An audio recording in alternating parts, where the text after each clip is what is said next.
இன்றைக்கி நாம் मम्माவுடைய धारणा என்னன்னு பார்ப்போம். गंभीरता के गुण द्वारा परखने की शक्ति से संपन्न.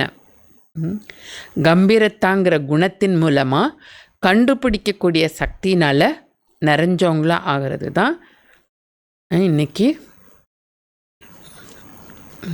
மம்மாவுடைய தாரணா. மம்மா கம்பீரத்தா கி தேவி தி. மம்மா கம்பீரத்தாவினுடைய தேவியார். சிங்கத்தில் உட்காந்துருக்க காலில் மாதிரி உட்காந்துருக்கு, இந்த மாதிரி காட்டியிருக்காங்க இல்லையா, கம்பீரத்தாவினுடைய தேவி. மம்மா கி சித் சதா சாந்த் ஒரு கம்பீர்த்தா. மம்மாவுடைய உள்ளம் சதா சாந்தியாக இருந்தது, சதா கம்பீரமாக இருந்தது. வே கபி பாகி முத்தாமே நை ஆயி. அவங்க ஒருபோதுமே வெளிநோக்கு முகத்தில் வரல. गंभीरता के गुण से उनका मन बुद्धि निर्मल बन गया. அந்த கம்பீரத்தாங்கிற குணத்தின் மூலமாக அவங்களுடைய மனசு புத்தி நிர்மலமாக ஆயிடுது. மனசு புத்தி எப்படி இருக்கு? தூய்மையாக ஆயிடுது. கம்பீரத்தானா கரைக்கக்கூடிய குணம். தண்ணிக்குள்ளே உப்பு போட்டால் கரைஞ்சிடுது. அதை மாதிரி எல்லாரையும் பார்த்தாலும் அந்த விஷயமெல்லாம் என்ன ஆகிடும்? கரைஞ்சி போயிடும். அதுதான் மம்மாவுடைய குணம்.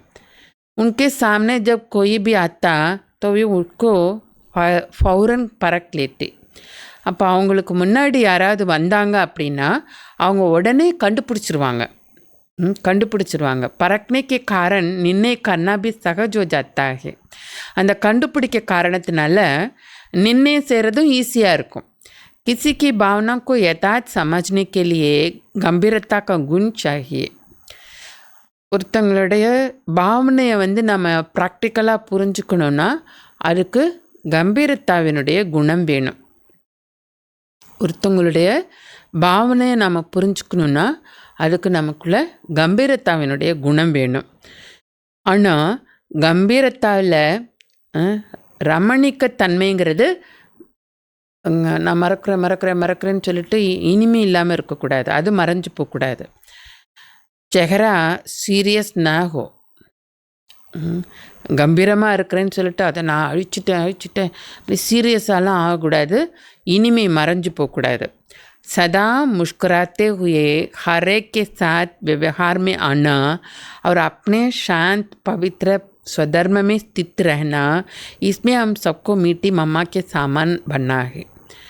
சதா சிரிச்சுட்டே ஒவ்வொருத்தரோடையும் விவகாரத்தில் வரணும். தன்னுடைய சாந்தி பவித்ர சுய தர்மத்தில் ஸ்திரமாக இருக்கணும். இதில் நாம் எல்லாருமே இனிமையான மம்மாவுக்கு சமமாக ஆகணும். எப்போவுமே சிரிச்சிட்டே இருக்கணும். எல்லாரோடையும் நல்ல விவகாரத்தில் வரும்போது இனிமையாக விவகாரம் பண்ணணும்.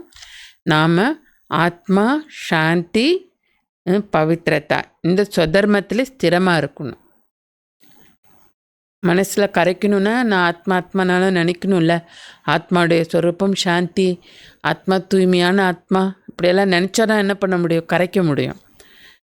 இது கரைச்சா கண்டுபிடிச்சிடலாம். கண்டுபிடிச்சிட்டா நிர்ணய சக்தி ஈஸியாக இருக்கும். இதில் நம்ம மம்மாவுக்கு சமமாக ஆகணும். ஓம் சாந்தி.